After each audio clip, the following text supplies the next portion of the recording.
تذكر جيراني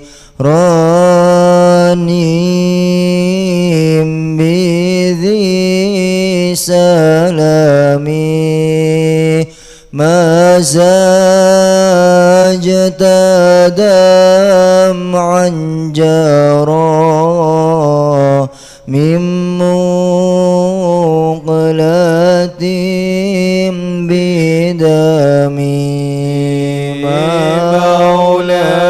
مولاي صل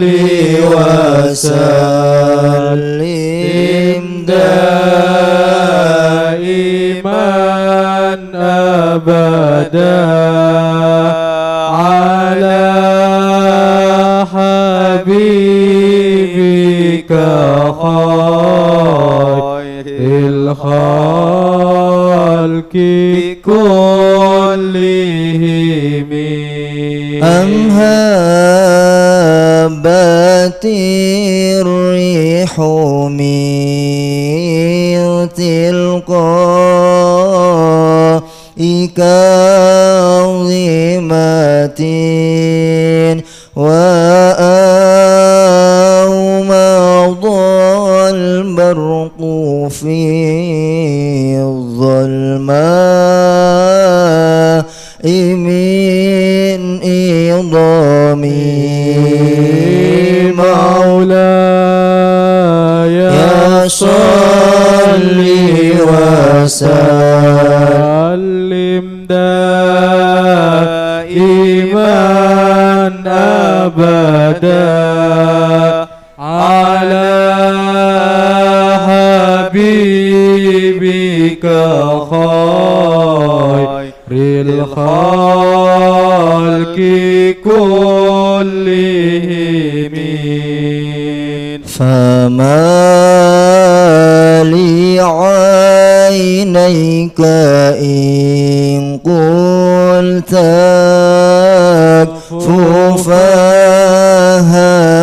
فهمتا وما لقلبك إن قلت استفيق يا همي مولاي صل وسلم دائما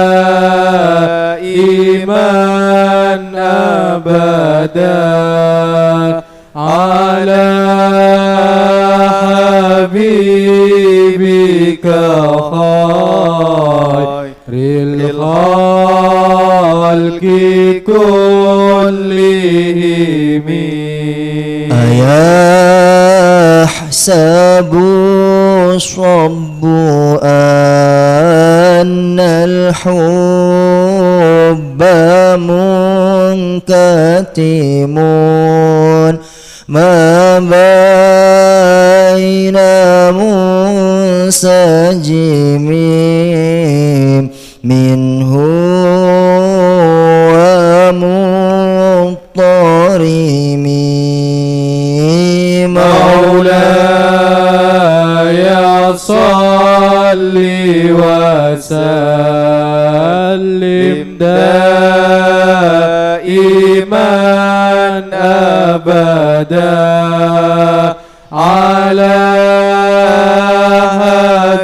حبيبك خير الخلق كلهم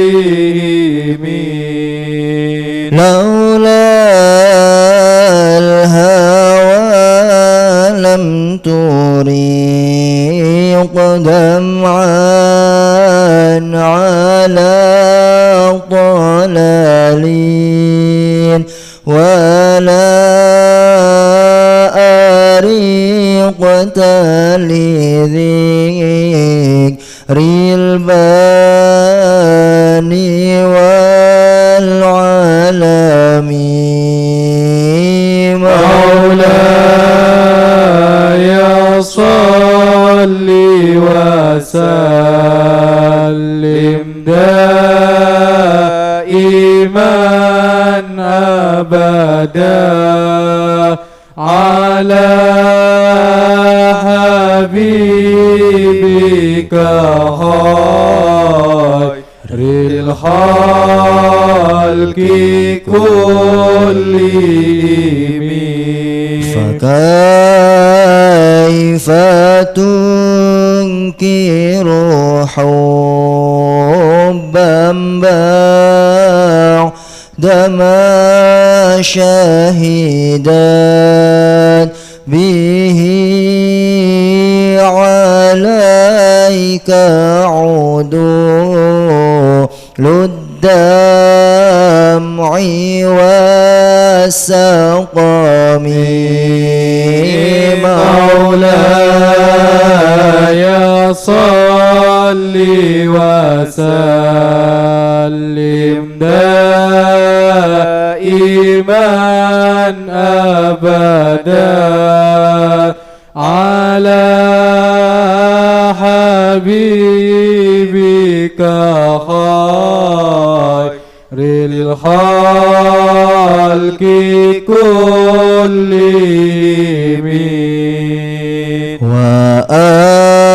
وأثبت الوجد خطي عبرتي وضنان مثل البهار على خديك والعنام.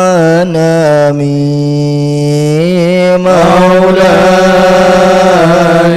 صل وسلم دائما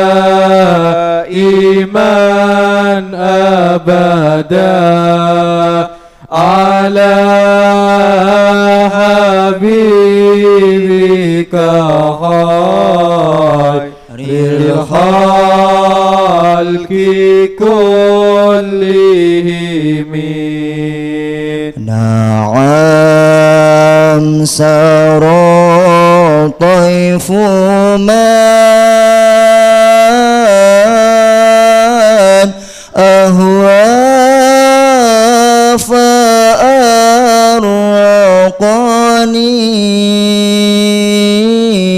فأرقني والحب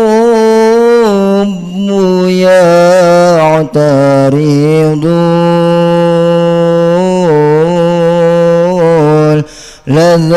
لذات بالآلام. مولاي صل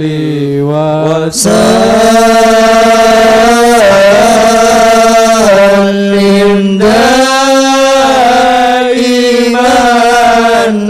أبدا على حبيبك خير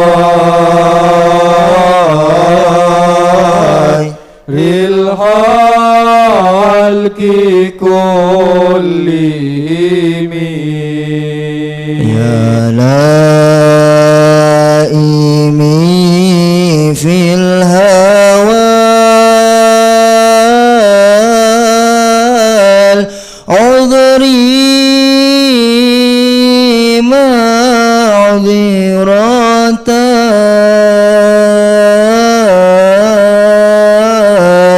مني إليك ولو أنصفت لم تلومي. مولاي صل وسلم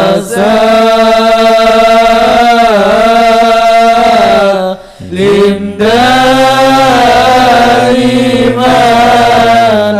أبدا على حبيبك خير الخلق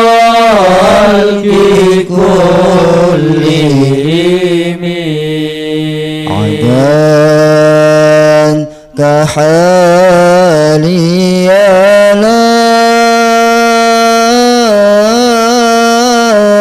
سري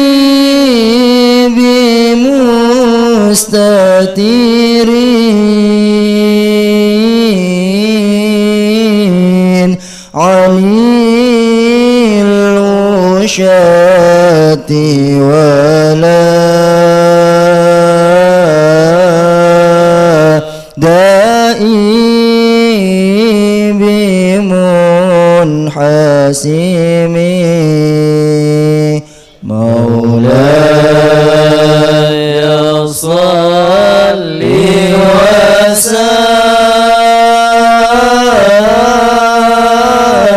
وسلم دائما أبدا على حبيبك خير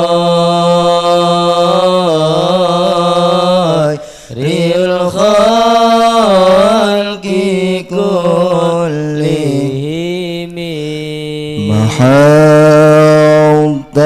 محوتني النصح لكن لست أسمعه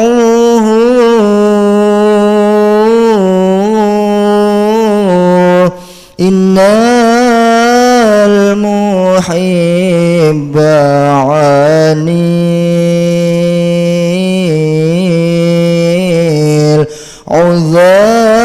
العذال في صمامي مولاي صل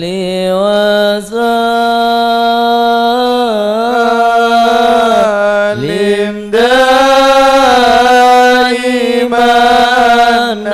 أبدا على حبيبك خير الخلق كلهم إني اتهمت نصيح الشيب في عذلي والشيب أبعد في نصح عن التهام مولاي صل وسلم دائما أبدا على حبيبك خير الخلق كلهم فإن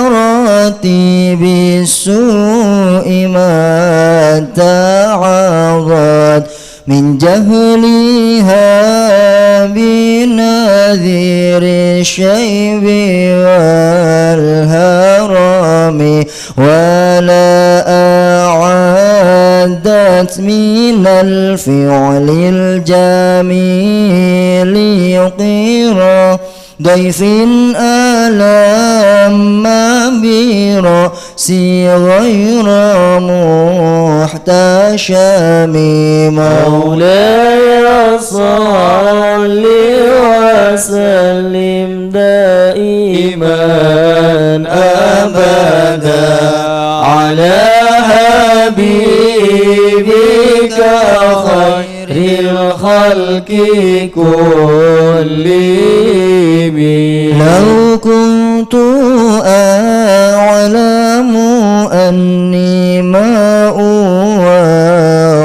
أوقره كتمت سرا بدالي منه بالكتم من لي برد جماح من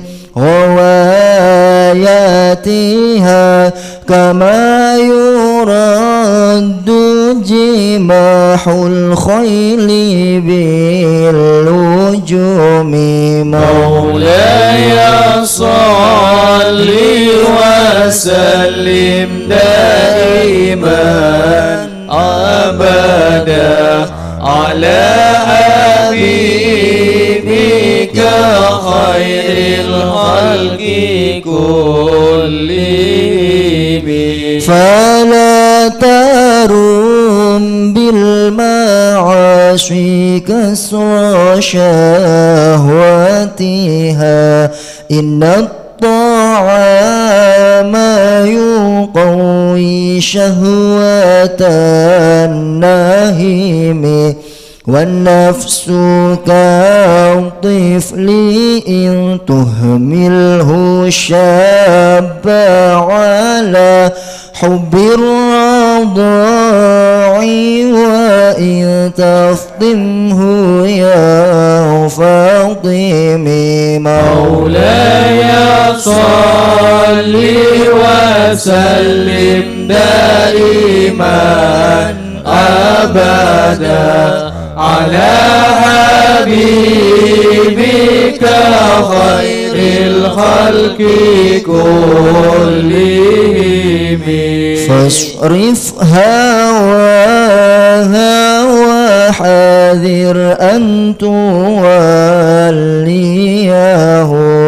إن الهوى ما تولى يسمي أو يسمي وراعيها وهي في الأعمال سائمة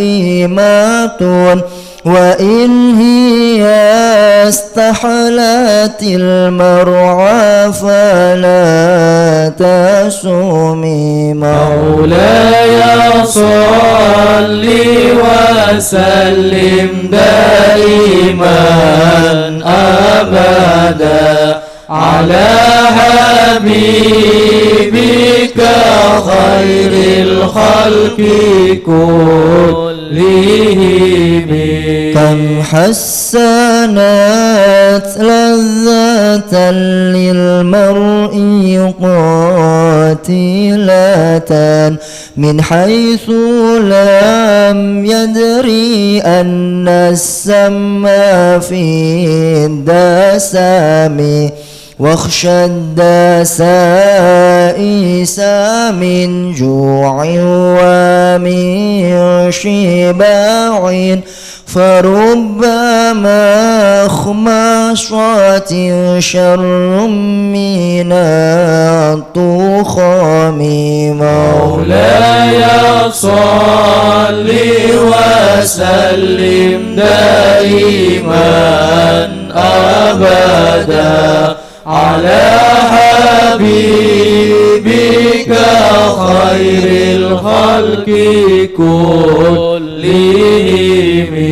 واستفرغي الدمع من عين قد امتلأت من المحارم والزم حمية الندم وخالف النفس والشيطان وعصيهما وإنهما ما حضاك النصح فاتهم مولاي صل وسلم دائما أبدا على حبيبك خير الخلق كلهم ولا تطيع منهما خصما ولا حكما فأنت تعرف كيد الخصم والحكم أستغفر الله من قول بلا عمل لقد نسبت به نسلا لذي عقوم مولاي صل وسلم دائما أبدا على حبيبك خير الخلق كلهم. أمرتك الخير لكن ما ائتمرت به وما استقمت فما قولي لك استقيم ولا تزودت قبل الموت نافلة ولم أصلي سوى فرد ولم أصوم مولاي صل وسلم دائما أبدا على حبيبك خير الخلق كلهم. ظلمت سنة من أحيا الظلام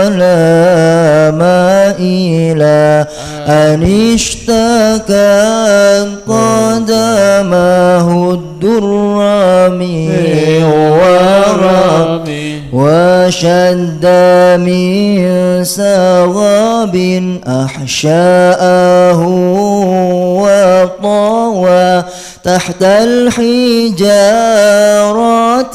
كشحا مترف الآدم. مولاي صل وسلم دائما أبدا على حبيبك خير الخلق كلهم. وراودته الجبال الشم من ذهب عن نفسه فأراها أيام شمام وأكدت زهده فيها ضرورته إن الضرورة لا تعدو على العصام. مولاي صل وسلم دائما أبدا على حبيبك خير الخلق كلهم. وكيف تدعو إلى الدنيا ضرورة من لولاه لم تخرج الدنيا من العدم. محمد سيد الكونين والثقلين والفريقين من عرب ومن عجم. مولاي صل وسلم دائما أبدا على حبيبك خير الخلق كلهم. اللهم صل وسلم وبارك عليه وعلى بسم الله آله الرحمن الرحيم. فاتح رضا على حضرة النبي سيدنا محمد صلى الله عليه وسلم جميع آبائه وإخوانه من الأنبياء والمرسلين صلوات الله وسلامه عليه وعلى كل أصحاب القرب والتابعين تابع التابعين من تبعهم بإحسان إلى الدين. نوينا قراءة ياسين في ذكر حول الحبيب حولية الإمام الحبيب أبو بكر بن محمد بن بن عمر سقاف محمد بن سالم بن حفيد بن شيخ بكر بن سالم والدينا والدكم أمتنا أمتكم أمت الحاضر خاص وحمد المسلمين عامة الهدينية وإلى حضرة النبي محمد صلى الله عليه وعلى آله وصحبه وسلم يعيد علينا وعليكم بركاتهم وأسرارهم وأنوارهم وعلومهم ونفحاتهم في الدين والدنيا والآخرة. الفاتحة وياسين. أعوذ بالله من الشيطان الرجيم. بسم الله الرحمن الرحيم. الحمد لله رب العالمين الرحمن الرحيم مالك يوم الدين. إياك نعبد وإياك نستعين. اهدنا الصراط المستقيم صراط الذين أنعمت عليهم غير المغضوب عليهم ولا الضالين. آمين. بسم الله الرحمن الرحيم. ياسين والقرآن الحكيم إنك لمن المرسلين على صراط مستقيم تنزيل العزيز الرحيم لتنذر قوما ما أنذر آباؤهم فهم غافلون لقد حق القول على أكثرهم فهم لا يؤمنون إنا جعلنا في أعناقهم أغلالا فهي إلى الأذقان فهم مقمحون وجعلنا من بين أيديهم سدا ومن خلفهم سدا فغشيناهم فهم لا يبصرون وسواء عليهم أأنذرتهم أم لم تنذرهم لا يؤمنون إنما تنذر من اتبع الذكر وخشي الرحمن بالغيب فبشر وأجر كريم. إنا نحن نحيي الموتى ونكتب ما قدموا وآثارهم وكل شيء أحصيناه في إمام مبين. واضرب لهم مثلا أصحاب القرية إذ جاءها المرسلون إذ أرسلنا إليهم اثنين فكذبوهما فعززنا بثالث فقالوا إنا إليكم مرسلون قالوا ما أنتم إلا بشر مثلنا وما أنزل الرحمن من شيء إن أنتم إلا تكذبون. قالوا ربنا يعلم إنا إليكم لمرسلون وما علينا إلا البلاغ المبين. إنا تطيرنا بكم لئن لم تنتهوا ليرجمنكم وليمسنكم منا عذاب أليم. قالوا طائركم معكم أئن ذكرتم بل أنتم قوم مسرفون. وجاء من أقصى المدينة رجل يسعى قال يا قوم اتبعوا المرسلين اتبعوا من لا يسألكم أجرا وهم مهتدون. وما لي لا أعبد الذي فطرني وإليه ترجعون. أتخذ من دونه آلهة إذ الرحمن بدر لا تغني عني شفاعتهم شيئا ولا ينقذون. إني إذا لفي ضلال مبين. إني آمنت بربكم فاسمعون. قيل ادخل الجنة قال يا ليت قومي يعلمون بما غفر لي ربي وجعلني من المكرمين. وما أنزلنا على قوم من بعده من جند من السماء وما كنا منزلين إن كانت إلا صيحة واحدة فإذا هم خامدون. يا حسرة على العباد ما يأتيهم من رسول إلا كانوا به يستهزئون. ألم يروا كما هلكنا قبلهم من القرون أنهم إليهم لا يرجعون وإن كل لما جميع لدينا محضرون. وآية لهم الأرض الميتة أحييناها وأخرجنا منها حبا فمنه يأكلون. وجعلنا فيها جنات من نخيل وأعناب وفجرنا فيها من العيون ليأكلوا من ثمره وما عملت أيديهم أفلا يشكرون. سبحان الذي خلق الأزواج كلها مما تنبت الأرض من أنفسهم ومما لا يعلمون. وآية لهم الليل نسلخ منه النهار فإذا هم مظلمون. والشمس تجري لمستقر لها ذلك تقدير العزيز العليم. والقمر قدرناه منازل حتى عاد كالعرجون القديم. لا الشمس ينبغي لها أن تدرك القمر والسابق النهار وكل في فلك يسبحون. وآية لهم أن حملنا ذريتهم في الفلك المشحون وخلقنا لهم من مثله ما يركبون وإن نشأ نغرقهم فلا صريخ لهم ولا هم ينقذون إلا رحمة منا ومتاعا إلى حين. وإذا قيل لهم اتقوا ما بين أيديكم وما خلفكم لعلكم ترحمون. وما تأتيهم من آية من آيات ربهم إلا كانوا عنها معرضين.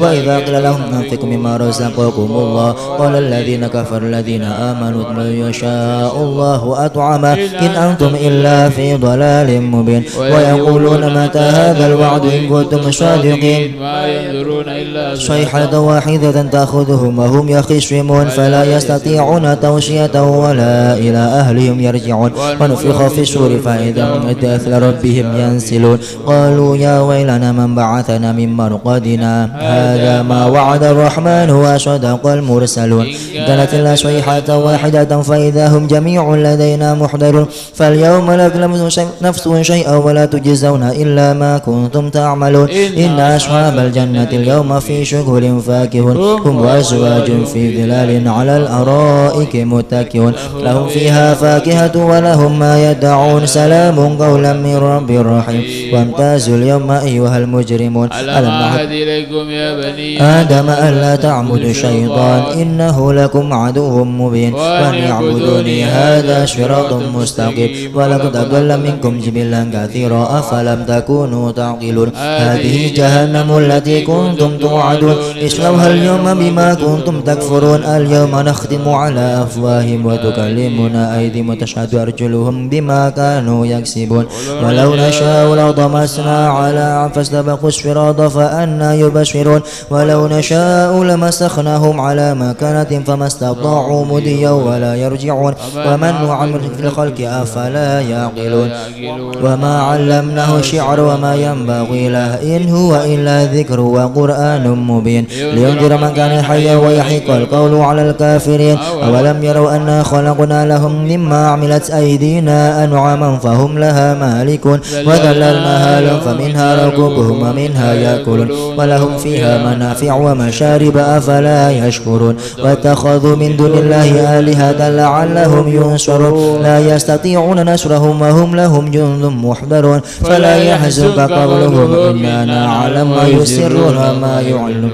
أولم يرى الإنسان أنا خلقناه من نطفة فإذا هو خصيم مبين وضرب لنا مثلا ونسي خلقه قال من يحيي العظام وهي رميم قل يحييها الذي أنشأها أول مرة وهو بكل خلق عليم الذي جعل لكم من الشجر الأخضر نارا فإذا أنتم منه توقدون أوليس الذي خلق السماوات والأرض بقادر على أن يخلق مثلهم بلى وهو الخلاق العليم إنما أمره إذا أراد شيئا أن يقول له كن فيكون فسبحان الذي بيده ملكوت كل شيء وإليه ترجعون سبحان المفرج عن كل محزون سبحان المنفس عن كل مديون سبحان من جعل خزائنه بين الكاف والنون سبحان من أمره إذا أراد شيئا إنما يقول له كن فيكون يا مفرج فرج يا مفرج فرج يا مفرج فرج فرج عنا همومنا فرجا عاجلا برحمتك يا أرحم الراحمين ومن يتق الله يجعل له مخرجا ويرزقه من حيث لا يحتسب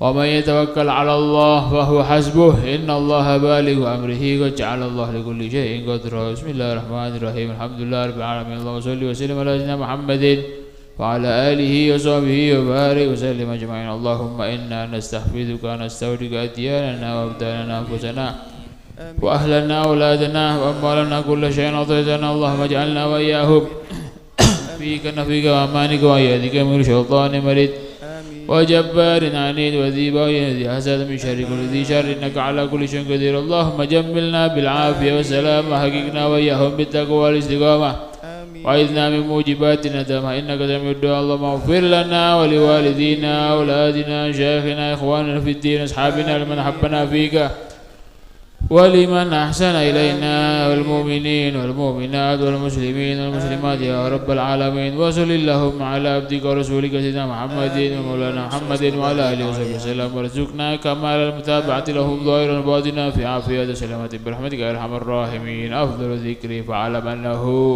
لا إله إلا الله لا إله إلا الله لا إله إلا الله محمد رسول الله صلى الله عليه وسلم لا إله إلا الله لا إله إلا الله لا إله إلا الله لا إله إلا الله لا إله إلا الله لا إله إلا الله لا إله إلا الله لا إله إلا الله لا إله إلا الله لا إله إلا الله